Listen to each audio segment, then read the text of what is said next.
Hi மக்களே, இன்றைக்கி நான் சமைக்கலை, அது வேலை எங்கள் அம்மா சமைக்கிறாங்க. அவங்க பன்னீர் கிரேவி பண்ணுறாங்க அவங்களோட ஸ்டைலில். சரி, அவங்க எப்படி பண்ணியிருக்காங்கன்றதை நான் இப்போ வீடியோவாக காட்டுறேன். அதுக்கு முன்னாடி அவங்க தக்காளி, வெங்காயம், முந்திரி பருப்பு, பன்னீர் எல்லாம் வதக்கி வச்சிட்டாங்க. பன்னீர் தனியாக எடுத்து வச்சிட்டாங்க, முந்திரி பருப்பு வறுத்து வச்சிட்டாங்க. இப்போ என்ன பண்ணுறாங்கன்னா, கடாயில் கொஞ்சம் எண்ணெய் விட்டு ஒரே ரவுண்டு தக்காளி, ரவுண்டு வெங்காயம், கருவேப்பிலை, இஞ்சி பூண்டு பேஸ்ட்டு போட்டு இப்போ வதக்குறாங்க. நல்லா வதக்குறாங்க. அடுத்து என்னென்ன செய்கிறாங்கன்றதை காட்டுறேன். வெயிட். இப்போ நல்லா வதக்கியாச்சு.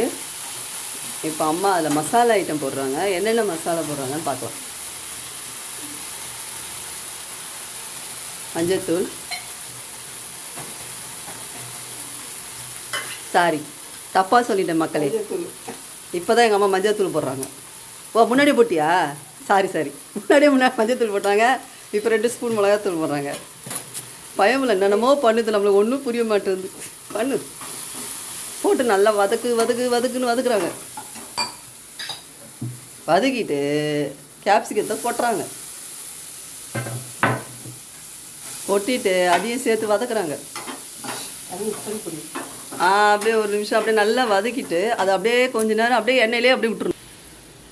இப்போ வதக்குனதில் கேப்சிகம் போட்டு கொஞ்சோண்டு தண்ணி ஊற்றி அப்படியே கொஞ்ச நேரம் அம்மா அப்படியே என்ன பண்ணுறாங்கன்னா அதிலே விட்டுட்டாங்க, வதக்குறாங்க. இது என்னம்மா பண்ண அடுத்தது கொதிக்க விடணுமா?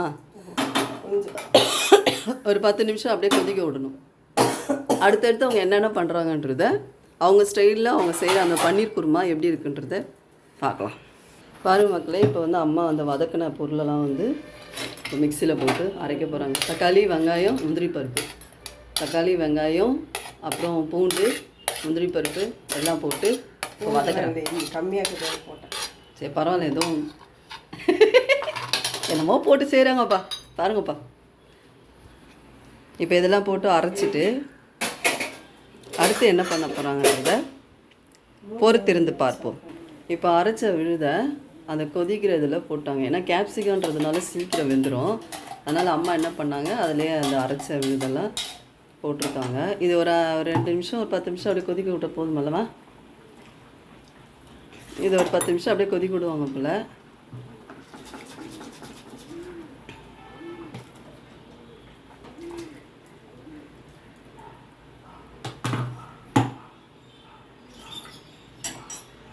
எங்கள் அம்மா எப்படி பார்த்தீங்களா, ஒரு சின்ன பொருளுக்கும் கீழே போகக்கூடாது, அப்படியே எல்லாத்தையும் வலித்து அந்த மிக்சியில் இருக்கிறத ஒரு சின்ன கூட விட மாட்டாங்க, எல்லாத்தையும் வலித்து ஊற்றுவாங்க.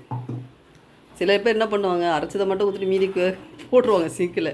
ஆனால் எங்கள் அம்மா அப்படி கிடையாது, அதில் இருக்கிறதுல ஒன்று கூட விட மாட்டாங்க, எல்லாத்தையும் வலித்து போட்டுருவாங்க. நம்ம கொதிக்குது வச்சிச்சா அரைச்ச விழுதும் போட்டாங்க மக்களே. அதுக்கப்புறம் பன்னீரும் அவங்க வறுத்து வச்ச பன்னீரும் போட்டு வச்சு இப்போ அது ஒரு 10 நிமிஷம் கொதிச்சான்னு ஃபைனல் லுக்கை உங்களுக்கு காட்டுறேன்.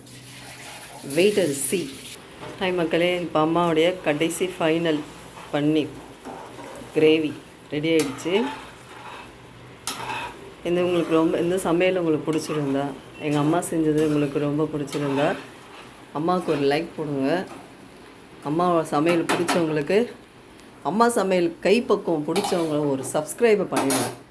அம்மா சமையல் தான் உலகம் நினைக்கிறவங்க ஒரு லைக்கை போட்டுருங்க, சரிங்களா? பாய் மக்களே, தேங்க்யூ ஃபார் வாட்சிங் my channel. Love you all. Bye.